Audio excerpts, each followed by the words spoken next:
Graça e paz em nome de Jesus, uma boa noite a você, boa não, excelente noite para você que está aqui conosco, para você que nos assiste pelas mídias sociais, pela TV Unicesumar, é uma alegria ter você também aqui presente, embora online, mas o importante é que nós estamos todos reunidos diante dessa presença maravilhosa de Jesus, que diz, onde estiverem 2 ou 3 reunidos em seu nome, ali estaria Ele no meio deles, e aqui estamos nós reunidos em mais do que 2, certamente essa presença é real em nosso meio. Estamos com uma série de mensagens que tem por título Razá, e você viu que como se escreve ou se translitera para o português, parece muito com o slogan da nossa igreja, somos casa. Essa é a proposta dessa série de mensagens. Razá significa visão, é um substantivo que aponta para a percepção daquilo que é de Deus.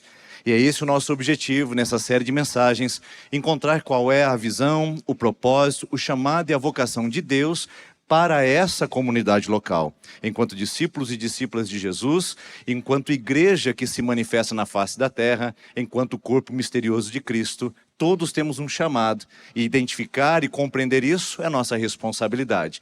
E como liderança pastoral, nós queremos apontar esse caminho para que você se sinta mais seguro e mais seguro ao pertencer a essa comunidade, qual é a nossa visão.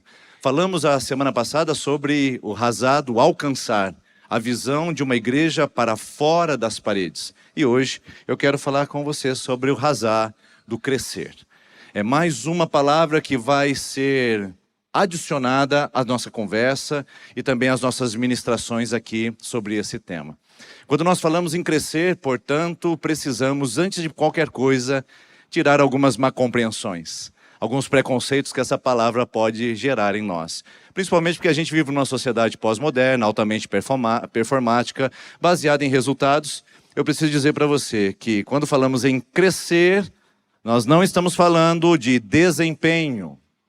Quando estamos falando de uma comunidade que cresce, nós não estamos nos referindo à performance, tampouco a números, gráficos ou exposição a um crescimento meramente mensurável. Não estamos falando em expansão de pessoas, porque pode ser que uma igreja aumente muito a sua frequência e continue rasa. Pode ser que ela adquira milhares de adeptos e ainda continue imatura. A questão não é crescer em número, a questão é crescer num propósito divino que você vai entender essa noite. Por isso, antes de você fazer qualquer tipo de consideração ou chegar a uma conclusão antecipada, nós não estamos falando em crescimento numérico. Embora estejamos felizes com o que o Senhor está fazendo na segunda IPI de Maringá, e que de fato é o resultado da sua poderosa mão, do seu ato sobrenatural, acrescentando dezenas e dezenas de pessoas a cada mês aqui na nossa comunidade, e temos a possibilidade de termos um número bastante expressivo. Porém, não somos tomados pela numerolatria, porque os números não credibilizam o nosso ministério. Os números não validam aquilo que nós falamos ou fazemos aqui. Existem comunidades, existem agremiações de um sem número de pessoas, mas que de nada falam sobre Cristo e de nada possuem da palavra. Por isso a gente não pode ficar nos iludindo com números. Porém, também não somos numerofóbicos, dizendo que os números são avessos à qualidade. Nós entendemos que, uma vez que o nosso coração está formado e alinhado naquilo que é visão de Deus, se os números vierem, louvado seja Deus. Se não vierem, louvado seja Deus. Louvado seja Deus, perdão. Como diz uma frase que me foge agora à mente, quem é o autor, que diz assim: qualquer resultado é aceitável, desde que o que ofereçamos seja sempre o melhor. Qualquer resultado é aceitável, desde o que ofereçamos, seja sempre o melhor. E se o que estamos entregando a Deus é o melhor, os números acompanhando ou não isso, nos traz paz, nos traz tranquilidade. E então é nesse caminho que eu quero andar com você. Porque números podem impressionar pessoas, mas o que glorifica a Deus é a maturidade da sua igreja. Por isso, nós não estamos falando sobre instituição. Porque nós não podemos falar de segunda igreja presbiteriana independente madura. Nós não podemos falar enquanto organização. Só podemos nos referir à igreja enquanto organismo. E é aí que se fundamenta a virada de chave e a iluminação da compreensão daquilo que queremos apresentar nesse lugar essa noite enquanto visão de Deus para essa casa. O que nós precisamos entender é que não é uma comunidade, organização que cresce. Não é uma instituição que amadurece. Na verdade, é o conjunto de pessoas que a compõem, que cresce, que amadurece, que influencia, que transforma, que salga, que faz a diferença. Por isso, a frase que pode nos ajudar a esclarecer tudo isso é essa, que vai nos acompanhar durante o ensino dessa noite. Uma comunidade que cresce é composta por pessoas que tenham uma mentalidade de crescimento. A instituição não cresce sozinha. Ela não amplia só porque nós usamos estratégias ou métodos ou formas que estão dando certo para além de nós. Uma comunidade só cresce para dentro, só cresce em si quando ela tem uma mentalidade de crescimento. Eu não sei quanto a você, mas essa palavra mentalidade de crescimento me faz gancho e uma opção por uma pesquisa feita no campo da neurociência, que é chamado de mindset, ou, traduzindo para o português, a nossa maneira de pensar, o nosso status de mentalidade. Essa pesquisadora chamada Carol Dweck, ela escreveu um livro chamado Mindset, a psicologia do sucesso. Particularmente eu não gosto do subtítulo, porque ele nos leva àquela ideia da performance, do desempenho. Porém, é um livro extremamente claro e útil para que você entenda em qual condição você foi formatado na sua vida. O mindset não é genético, o mindset não é geracional. O mindset ele é fundamentado e a nossa mentalidade é construída a partir da nossa família, experiências pessoais, cultura e vivência social. E desse conjunto de coisas nós estabelecemos duas maneiras distintas de pensar. E essa pesquisadora encontra e nomeia como mentalidade fixa e mentalidade de crescimento. A mentalidade fixa se caracteriza por esses atributos. Habilidade e talento são inatos. Gente com mentalidade fixa acha que nasceu para ser aquilo, que tem um dom único e que só ela tem essa possibilidade de usá-lo. Se ela não o tem, então não pertence a ela, é de outro. Pessoas com mentalidade fixa acreditam que esforço é sinal de fraqueza. Porque se é natural para mim, se eu tenho uma habilidade inata, para que me esforçar? Para que me esforçar para a prova se eu sou inteligente? Para que me esforçar com instrumentos se eu sou autodidata? Para que me esforçar se eu tenho capacidade? Outro elemento é que erros são fracassos pessoais. Quem tem mentalidade fixa não tolera e não admite errar. Porque está intrinsecamente ligado à proposta de que o meu acerto é minha identidade e o meu erro é a exposição da minha fragilidade. Então essas pessoas simplesmente não admitem o erro e não se expõem a desafios para não errar e não mostrar que são humanos e que também são vulneráveis. Procuram validação e aprovação externa. Estão sempre olhando para os aplausos e para o que as pessoas estão dizendo, porque elas precisam que alguém reconheça os seus diplomas, os seus feitos e as suas conquistas, porque afinal de contas são seres únicos e que foram feitos para aquilo, e se aquilo não fizerem, não se sentem merecedores. Gente com mentalidade fixa também tem o hábito de comparar com os outros. Eu tenho isso, o outro não tem, eu tenho mais possibilidades, o outro não tem, o outro tem mais do que eu, enquanto eu não. Ela sempre está se comparando com uma régua pessoal que é simplesmente cruel e implacável. E por fim, gente com mentalidade fixa pergunta: será que eu sou bom o suficiente? Essa perguntinha é como se fosse um incômodo ser fazendo um processo de interlocutor mental o tempo todo. Eu sou bom o suficiente, eu dou conta do recado, eu tenho essa habilidade verdadeiramente, eu estou certo.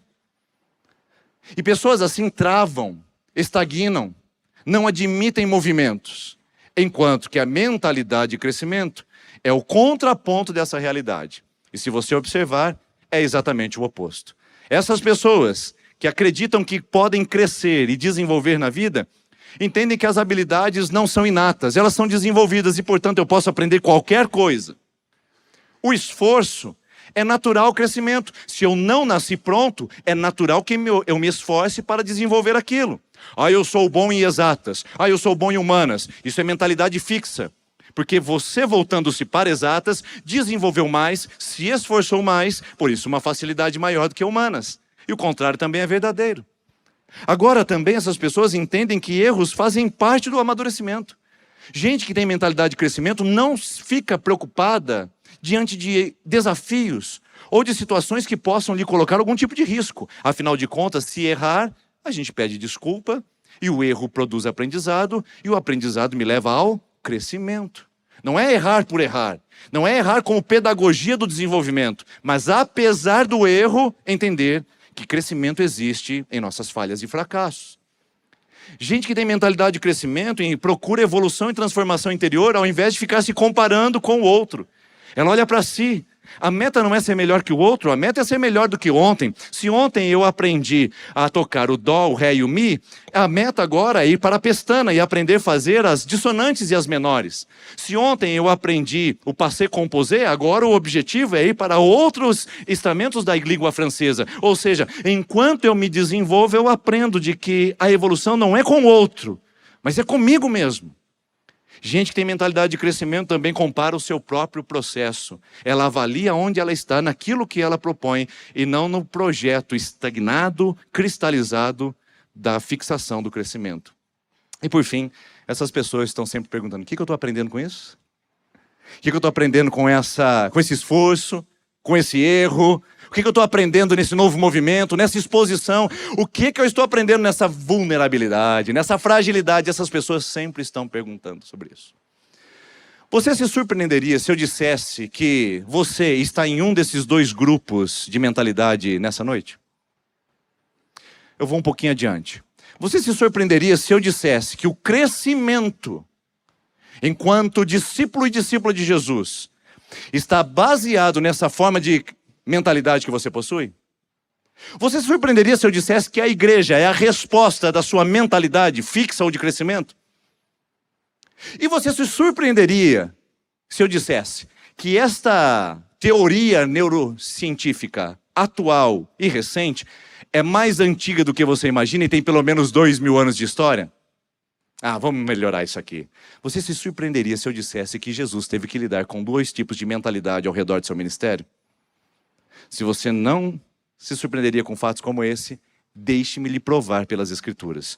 O texto é de Mateus capítulo 11, que diz a seguinte frase, a seguinte palavra de Jesus. Naquela ocasião, que ocasião é essa? Quando as pessoas começaram a rejeitar o seu ministério na Galileia e começaram a descredibilizar os seus atos messiânicos. Naquela ocasião, Jesus disse: eu te louvo, Pai, Senhor do céu e da terra, porque escondeste essas coisas, esse conhecimento, este entendimento dos sábios e entendidos, e a revelaste aos simples. Sim, Pai, assim foi do teu agrado. Todas as coisas me foram entregues por meu Pai. Ninguém conhece o Filho a não ser o Pai, e ninguém conhece o Pai a não ser o Filho, e aqueles a quem o Filho quiser revelar. Jesus apresenta dois tipos de comportamento ao redor do seu ministério.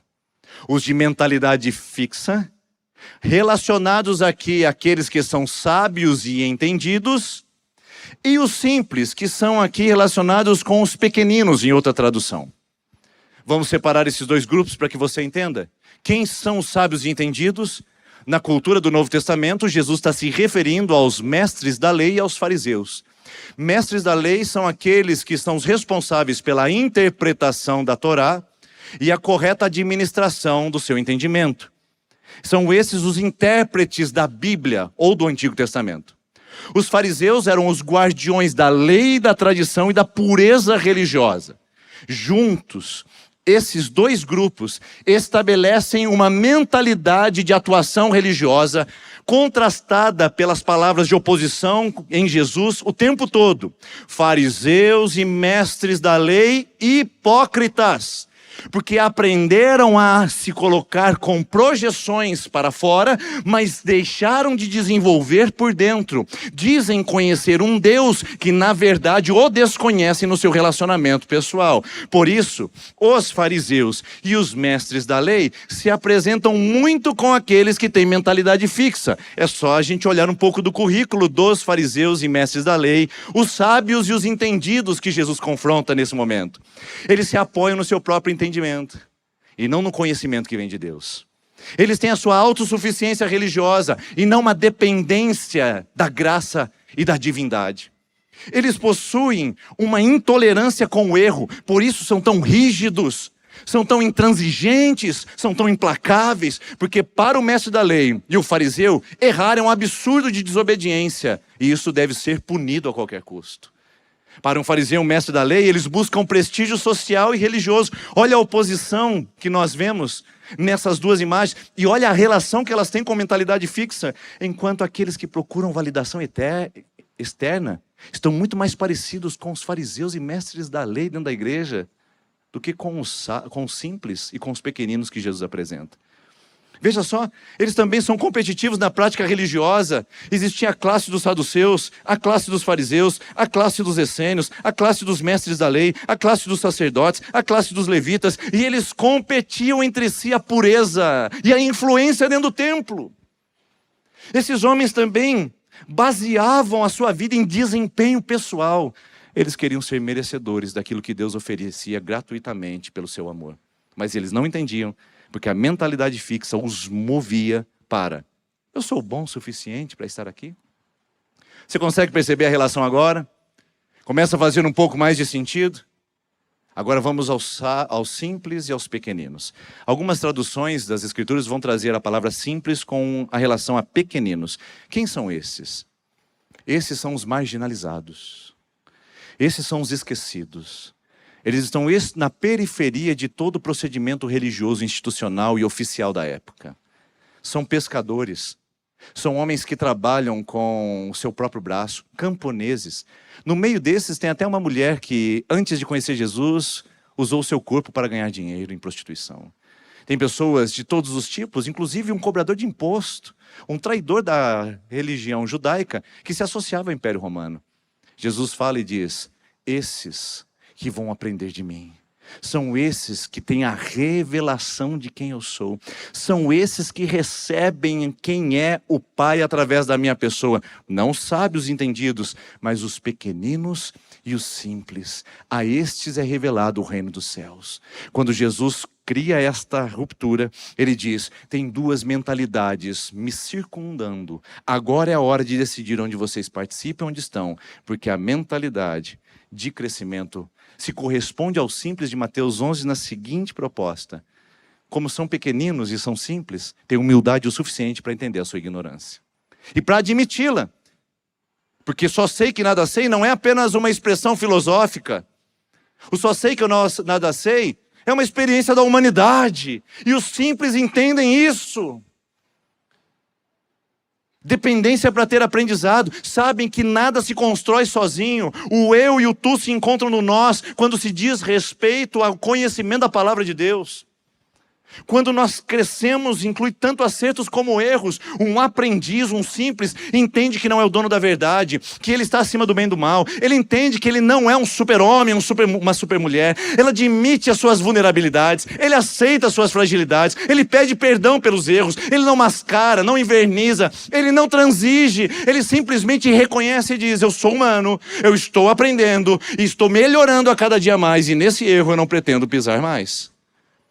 É assim que mentalidade de desenvolvimento e de crescimento acontece, a partir do que Jesus diz. Esses homens que estão ali estão recebendo essa mentalidade, porque crescer inclui erros e acertos, e eles não têm nada a perder. Pelo contrário, tem muito a aprender. O que aquelas pessoas tinham para perder? Um é pescador, outro era camponês, outro era cobrador de imposto, outro era prostituta, outro era... O que eles tinham a perder? Nada. Por isso, eles eram impulsionados para o desenvolvimento com Cristo, porque eles tinham muito a aprender. É assim que discípulo deveria ser, pelo menos na sua posição com Cristo. Comparam-se apenas com o mestre. Eles não se comparam com o outro discípulo, eles não fazem avaliações e métricas superficiais, eles olham para o mestre e dizem: eu estou me parecendo com o mestre? Eu estou me tornando a semelhança dele? E a pergunta que eles carregam no seu coração é: como é que eu posso responder ou corresponder a esse convite de ser aprendiz, a esse convite de receber de Deus? Eu quero perguntar para você, nesse gráfico, onde você está enquanto discípula e discípulo de Jesus? Você é um pouquinho mais cirúrgico. Onde você está, meu irmão e minha irmã? Seja você uma pessoa que chegou hoje na igreja ou que tem uma longa caminhada cristã, onde você está no seu projeto de aprendiz de Jesus? Porque se nós olharmos, Jesus vai contrapor esses dois modelos e essas duas mentalidades com a sequência do texto, onde ele diz: sábios e entendidos, simples e pequeninos, ouçam. Venham a mim todos, os que estão cansados e sobrecarregados, e eu darei descanso a vocês. Tomem sobre vocês o meu jugo e aprendam de mim, porque sou manso e humilde de coração, e vocês encontrarão descanso para a alma, pois o meu jugo é suave e o meu fardo é leve. Permita-lhe dizer uma coisa que talvez possa lhe entristecer por alguns minutos, mas vai ajudar no crescimento e na maturidade com a palavra de Deus. Quando Jesus diz, venham a mim todos que estão cansados e sobrecarregados, não é sobre o seu casamento. Não é sobre a sua empresa que está sofrendo com altos tributos. Quando Jesus fala, venham a mim, vocês estão cansados, sobrecarregados, não é sobre a sua condição financeira de privações ou de limitações. Não é sobre a reunião de família com o cunhado no domingo à tarde. E não é com o sistema dificultoso de ambiente de trabalho que você vem vivenciando. Esse texto não está relacionado aos nossos sofrimentos e dilemas humanos. Infelizmente. Esse texto está relacionado a um processo de aprendizagem com Jesus. Está cansado e sobrecarregado de ser como sábio e entendido. Porque isso é um peso e é um fardo que não traz revelação de quem Deus é. Te coloca na religião, te enfileira numa igreja, te faz confessar um escopo doutrinário, mas te faz andar longe de Jesus do mesmo jeito que antes. Por isso esse convite de Jesus apresenta para mim 4 hipóteses. O perfil dos aprendizes de Jesus, o modelo de ensino de Jesus, o imperativo do ensino de Jesus e o resultado do ensino de Jesus. Eu quero ir um por um com você, apenas para esclarecer. Qual é o perfil dos aprendizes de Jesus? São os simples ao invés dos entendidos. Por isso Jesus está dizendo, o caminho da revelação do meu Pai não é e não vem pelo sistema educacional formal de Jerusalém. O caminho de revelação do meu Pai não é e não vem pelo academicismo estéril da letra. Conhecer a Deus não vem pelas vias cognitivas ou intelectuais. Jesus diz, não é pelo seu muito saber, o seu muito conhecer, não é pelos instrumentos racionais que você possui, que você chegará ao conhecimento de Deus. Isso desmonta algumas mentiras pós-modernas, de que igrejas com pessoas mais esclarecidas, formadas, pós-doutoradas, têm mais condição de ser madura, quando na verdade Jesus contraria essa lógica. Há uma revelação de Deus que não vem pelo caminho da academia, uma revelação de Deus que não vem pelo caminho do conhecimento humano, é uma revelação que vem com Apocalipse. O termo grego, graças te dou, Pai, porque o Senhor revelou aos pequeninos, é Apocalipse. O Senhor tira o véu. Existe um caminho de revelação de Jesus dado a gente como a gente. Gente simples, mas também gente erudita. Gente que trabalha em casa, mas gente que senta em grandes mesas de corporações. Gente que entra numa igreja pela primeira vez num domingo, mas gente que já tem uma boa caminhada e uma jornada cristã. Existe um lugar de revelação que não é dada pelas vias humanas. Por isso não é pelo seu muito saber, o seu muito conhecer, mas é pelo seu muito aprender que você conhece quem é o Pai. E isso muda tudo. Porque esse convite de Jesus nos coloca como os simples. Irmãos e irmãs, nós não somos os sábios e entendidos. Embora você tenha muitos certificados. Não somos os sábios entendidos. Embora você já tenha pós-graduação. Nós não somos os sábios entendidos, embora sejamos presbiterianos na 4ª geração. Nós somos os simples e os pequeninos. E enquanto não admitirmos isso na nossa vida, seremos ignorantes na palavra, no conhecimento e no relacionamento com Jesus. Por isso que Jesus prefere aos simples. Porque esses estão com a mentalidade de crescimento para poder aprender da palavra e crescer em Jesus, apesar do seu cenário, apesar do seu contexto, apesar das suas limitações, apesar da sua vulnerabilidade. E quem de nós não está nesse grupo aqui essa noite? Quem de nós bateria no peito e diria, não, eu estou no grupo dos sábios e entendidos, miseráveis homens que somos? Porque nesse sentido, ninguém chegou lá. Então o perfil do discípulo de Jesus é de ser um aprendiz simples, porque ele tem uma mentalidade de que está crescendo e aprendendo de Jesus. Segundo, o perfil ou o modelo de ensino de Jesus é de matetes e não de didáscalos. Calma que eu te explico. Na pedagogia nós usamos muito esses termos. Didáscalos dá origem àquela palavra em português didática, que está relacionado ao processo de ensino. Um tem o conteúdo, o outro não o tem, é responsabilidade deste que o tem transformar num processo de absorção para o outro que não o possui.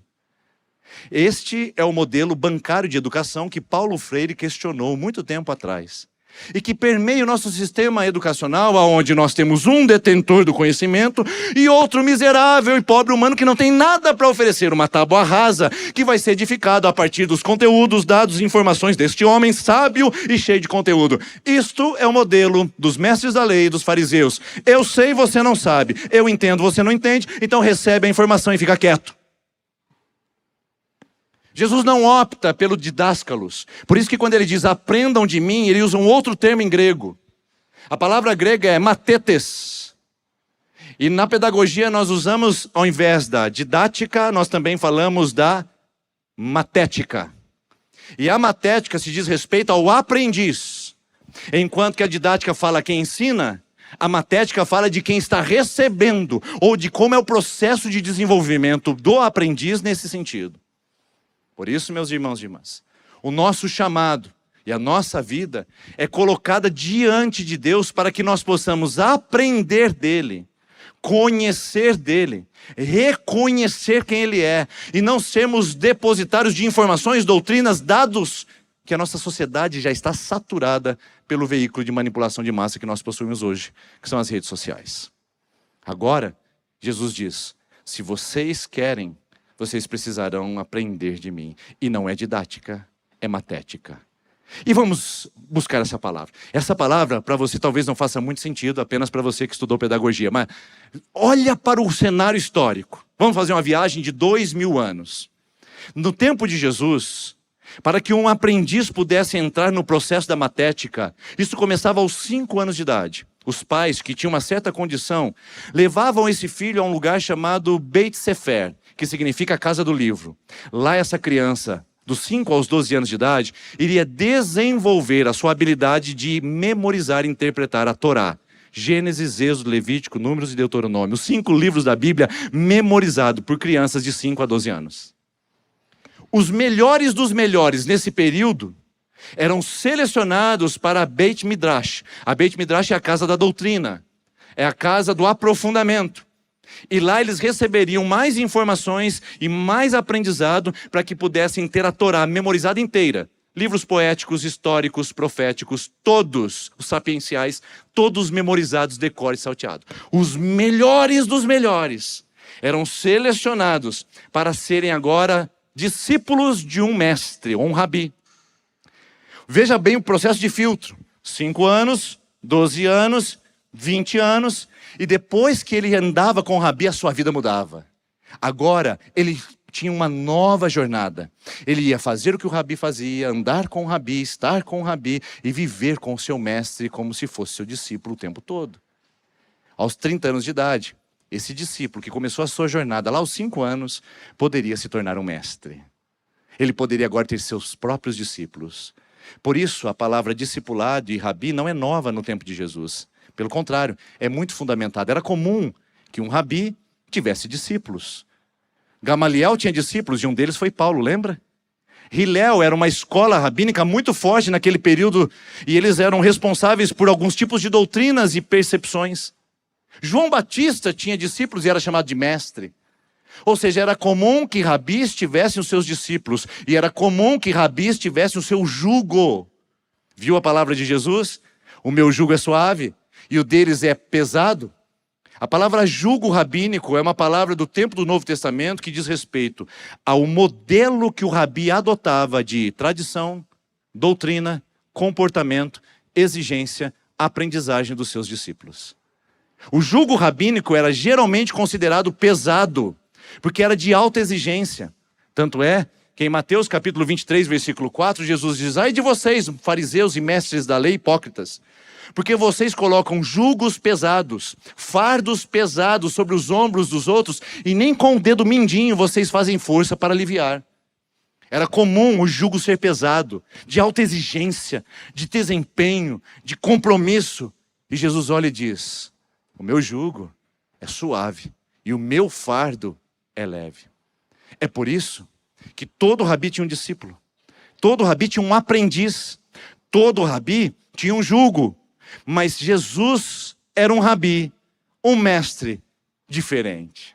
Primeiro porque ele convidava quem não tinha nenhum tipo de condição de ter passado pela Beit Midrash. Quem que ele convidou? Pescadores, coletores de impostos, publicanos e isso mais. Gente que era considerada escória da sociedade, inapropriados, incapazes e não pertencentes. Jesus é um rabi diferente, porque é o mestre que olha para quem não tem condição de dar nada e diz: venha, vocês são chamados. E Jesus é um rabi diferente porque em Mateus, capítulo número 7, versículo 28, após a exposição do Sermão da Montanha e aquelas palavras lindas, as multidões ouvindo a voz de Jesus dizem: uau!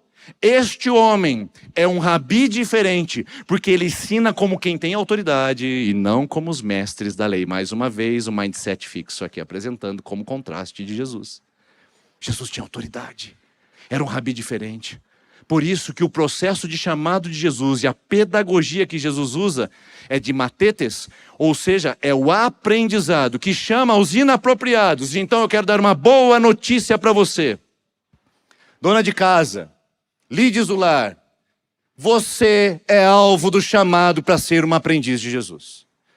Eu quero dar uma ótima notícia para você, empresária de sucesso, acostumada com reuniões de alta performance. Você também é convidada para o aprendizado com Jesus. Eu quero dar uma notícia para você, homem, desempregado, que se sente agora inválido porque não é mais o provedor da sua casa. Você é convidado para ser o aprendiz de Jesus. E eu quero dar uma notícia a você, altamente provedor, que coloca um grande montante e quantia de dinheiro dentro da sua casa, trazendo conforto à sua família e exposição à sociedade. Você também é convidado a ser um aprendiz de Jesus. Porque ele chama os improváveis. E você com todo o seu dinheiro, ou você sem dinheiro, você com toda a sua posição e você sem posição, você com todo o seu cristianismo e você sem nenhuma religião, você é alvo do convite do mestre. Venham após mim e sejam meus aprendizes. Esse é o chamado de um Deus que está convidando você para o processo de aprendizagem e de discipulado. Agora, indo para o próximo, o imperativo de Jesus apresenta-se nesse texto de uma maneira extraordinária. São dois imperativos que estão no original. O primeiro é: venham. A palavra significa mudança de atitude, uma virada de chave que me coloca em movimento para algo novo. E não é uma opção, é um imperativo. Venha. Nesse sentido, esse vir de Jesus tem um duplo significado. Primeiro, é um grande privilégio. Você já viu aquela passagem onde os dois discípulos, irmãos, Pedro e André, estão lavando as redes e Jesus passa, dá uma olhadinha para eles e fala assim: ei, venham após mim que eu vou fazer vocês de pescadores de homens. E eles imediatamente largam as redes e saem andando atrás de Jesus. Eles deixam a família, deixam a condição financeira, deixam o ganho financeiro, deixam tudo, a profissão.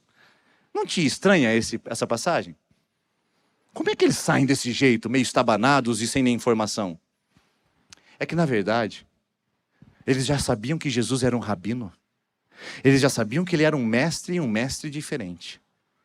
E ser convidado para ser discípulo de um rabino já era alta conta e uma posição de privilégio. E quando Jesus passa e diz: venham ser os meus discípulos, não tem outra atitude senão deixar tudo e começar a segui-lo. Sabe por quê? Vamos imaginar. Você foi muito bem no ensino fundamental.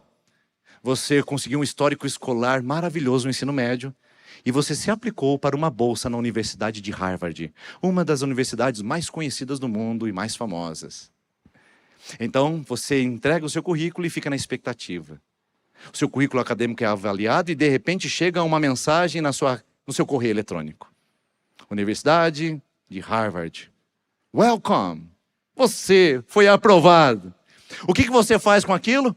Fui chamado para Harvard. Ah, mas eu tenho um namorado, acho melhor não ir, não. Fui chamado para Harvard. Ah, mas agora que eu estava começando a jogar beach tênis aqui no Brasil. Fui chamado para Harvard, mas agora que eu estava tocando louvor, eu ia começar a ministrar louvor na igreja.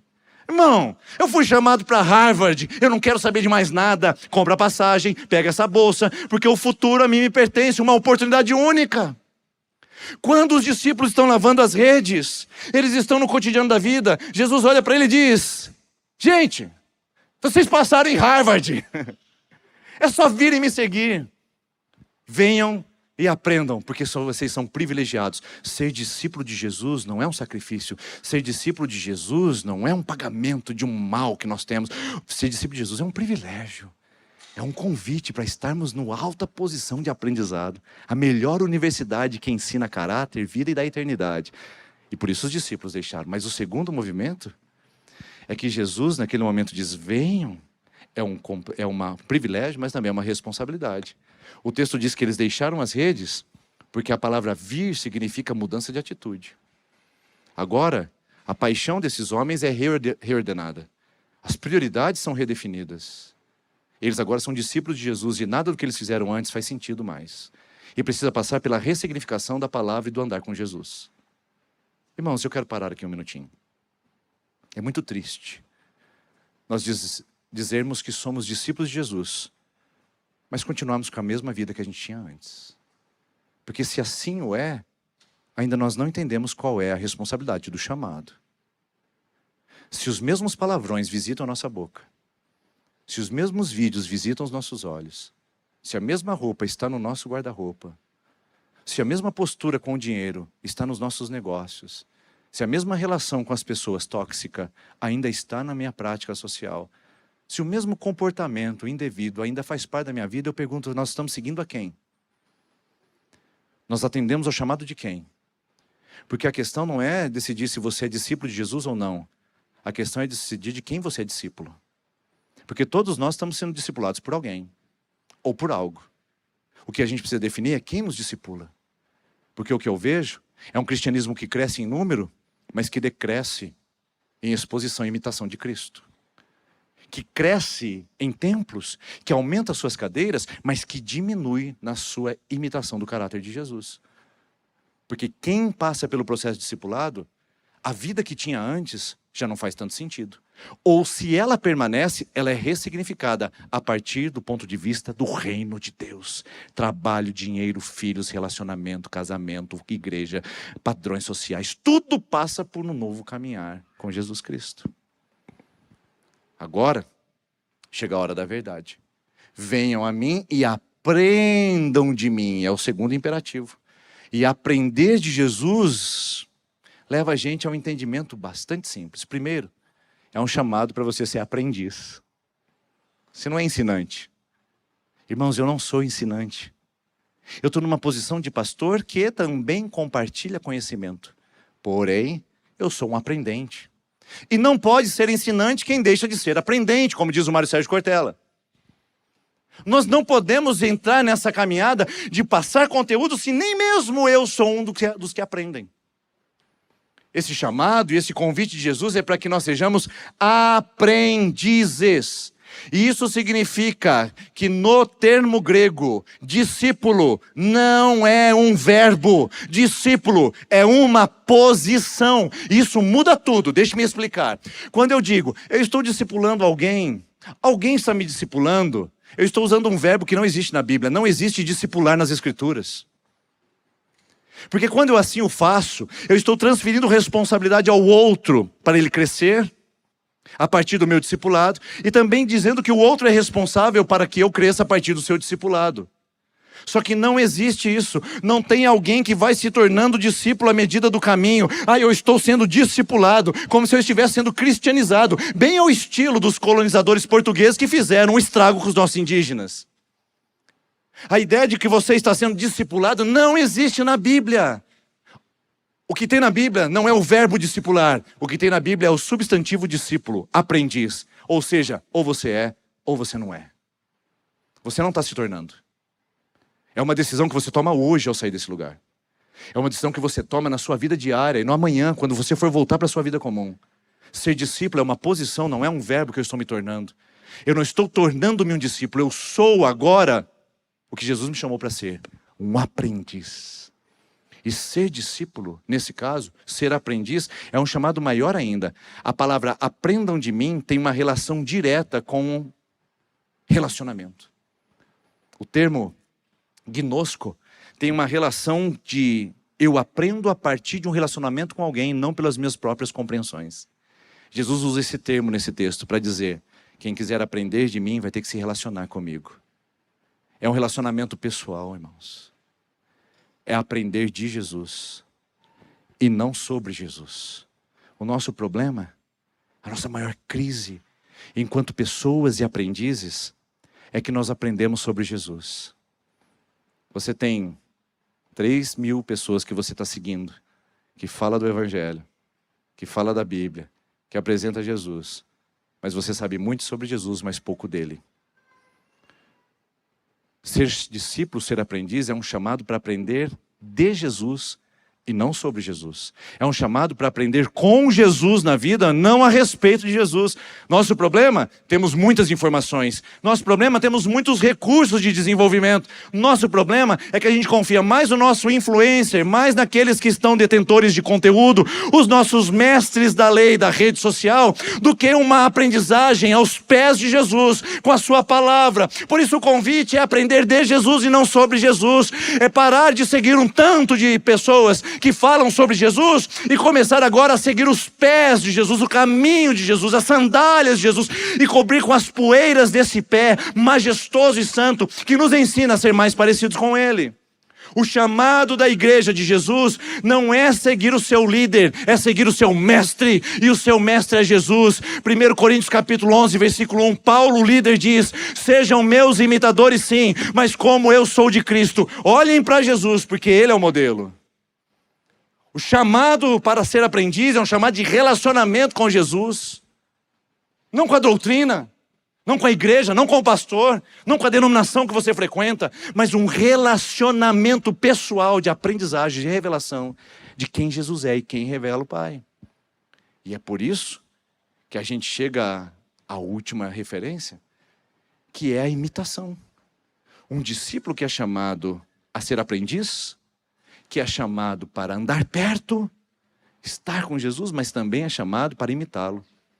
O padrão da igreja, o padrão do povo de Deus, de quem tem mentalidade de crescimento, não é o irmão do lado.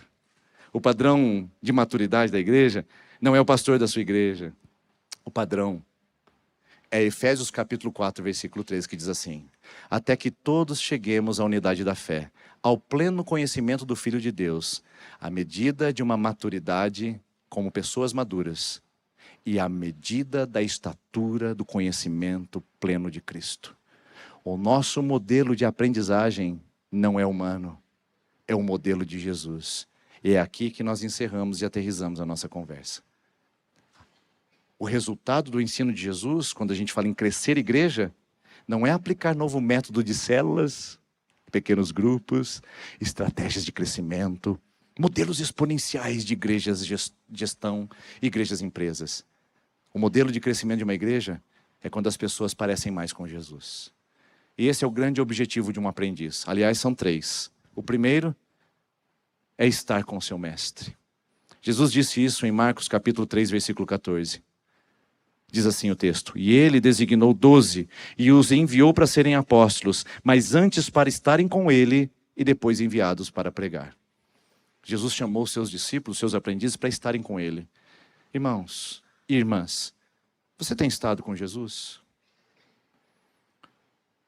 Você tem mostrado o caráter de Jesus na sua vida? Você tem desfrutado de um relacionamento pessoal com esse que não é um ícone da história, não é um modelo, mas é um mestre por excelência? Porque o modelo de aprendizagem é estar com o mestre, e Jesus nos disse isso. O segundo é nos tornar como mestre, nos parecer mais com ele. A igreja não fica mais em crescimento quando ela aumenta os números, mas quando o marido é mais parecido com Jesus em casa. Quando a esposa parece mais com Jesus nos relacionamentos. Quando os filhos são mais parecidos com Jesus quando tratam seus pais. Quando o pastor é mais parecido com Jesus quando ele administra a sua comunidade. Quando o povo de Deus é mais parecido com Jesus num mundo que só expressa a caricatura do pecado. Você é um discípulo, um aprendiz de Jesus, você é uma aprendiz dele. Porque você, se o for, vai ter desejo de estar com ele. Na sua oração, no seu devocional, com a Bíblia aberta, na sua vida com Jesus, na adoração, no silêncio, na contemplação, na solitude. Se você é um aprendiz de Jesus, você vai querer parecer com ele. Afinal de contas, como é que ele faz? Como ele seria? E em terceiro, o maior objetivo de um aprendiz de Jesus é fazer o que o mestre faz. É no final da história e da aprendizagem ser exatamente como ele, fazer como ele faz. Essa semana eu estava aconselhando uma pessoa que foi profundamente ofendida por uma outra pessoa da igreja e que a sua dor começou então a ser expressa ali diante dos meus olhos.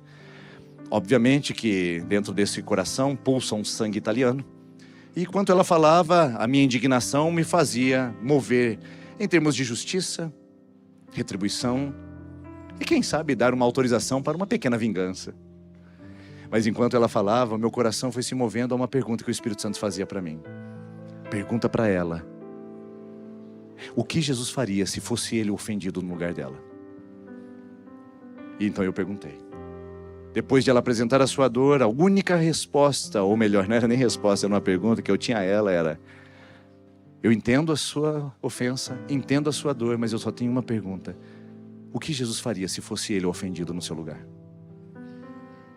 É essa pergunta que discípulos e discípulas de Jesus fazem, porque são aprendizes e estão crescendo. Elas não participam de uma igreja numerosa, elas participam de um projeto individual, particular e simplesmente extraordinário, fascinante, de seguir o Mestre e de andar com Jesus.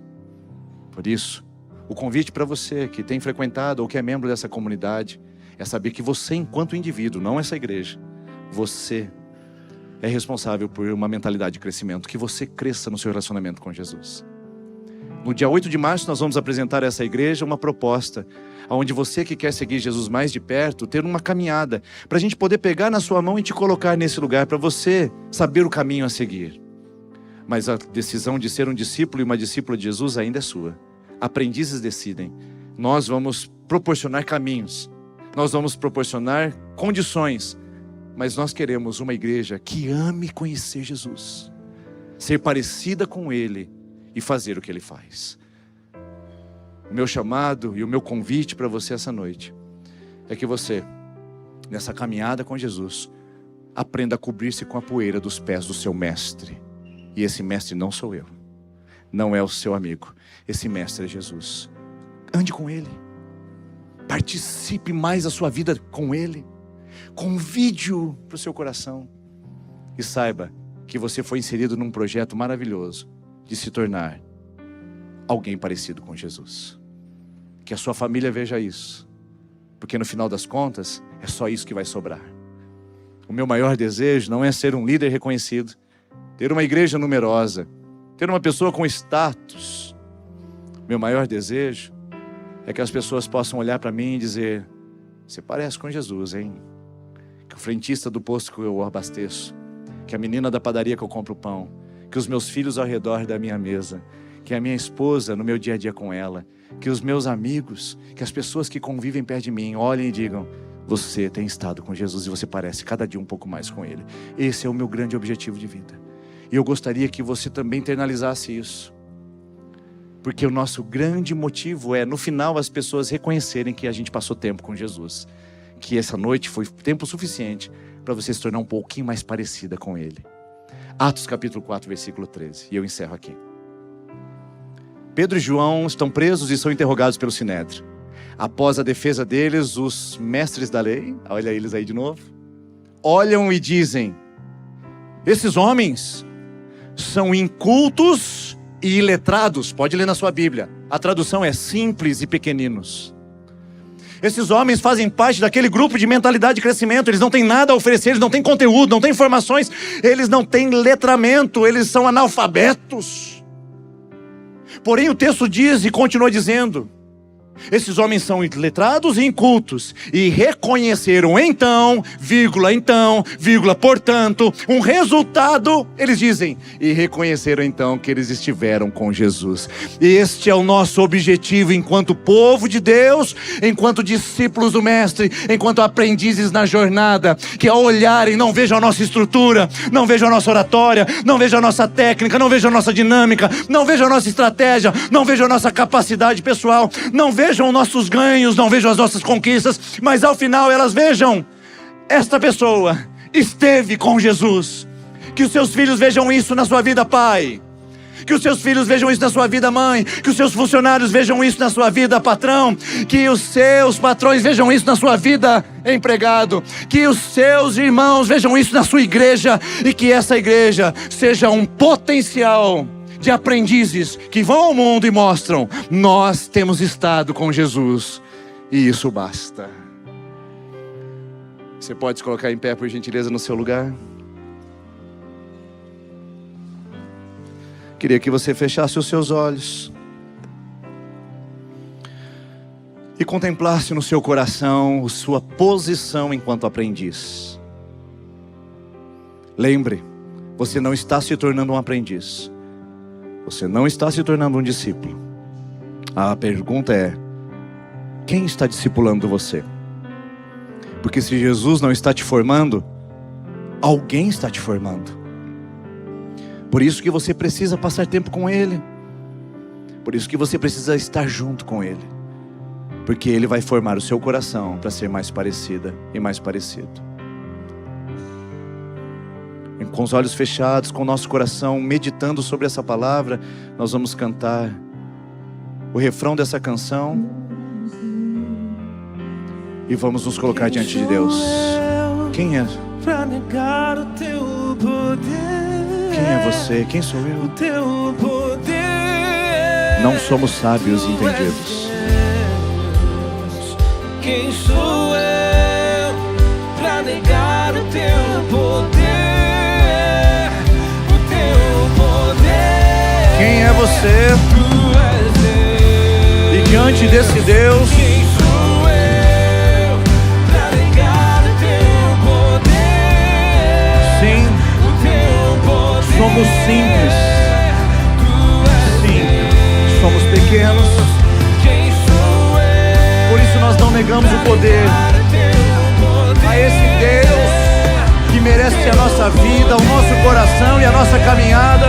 A Ele que me enxergou, a Ele que me resgatou, toda honra, toda glória. A Ele que comigo está e nunca me abandonará, toda honra, toda glória. A Ele que me enxergou, a Ele que me resgatou, toda honra, toda glória. A Ele que comigo está e nunca me abandonará, toda honra, toda glória. Senhor, nós apresentamos a Ti a nossa vida. E que sejamos, ó Deus, esses que se cobrem com a poeira dos Teus pés. Homens e mulheres, jovens e adolescentes, pessoas na melhor idade, todos aprendizes, com corações humildes e que aprendem com manso e humilde de coração. Permita que essa semana nós tenhamos a oportunidade de sermos mais parecidos com Jesus, porque esse é o nosso propósito enquanto igreja que cresce. Cresce para dentro, cresce no conhecimento, na graça e na sabedoria que vem do alto, em nome de Jesus. E que o amor de Deus, a graça de Jesus, que ensina, e a consolação do Espírito Santo, que é o seu companheiro de jornada, o seu pedagogo por excelência, ensine os seus passos no caminho que você deve andar, para que você não se esqueça dele. Em nome do Pai, do Filho e do Espírito Santo. Amém. Você pode aplaudir o nome de Jesus, o nosso mestre, o nosso rabi, o nosso Messias, nosso Senhor, o nosso Salvador, o único que é digno da nossa adoração e da nossa vida. Aleluia. Deus abençoe sua vida, Deus abençoe sua semana e seja um aprendiz de Jesus. Antes de você recolher cadeiras, cumprimente o maior número de pessoas perto de você e você que nos acompanha pela internet. Deus abençoe.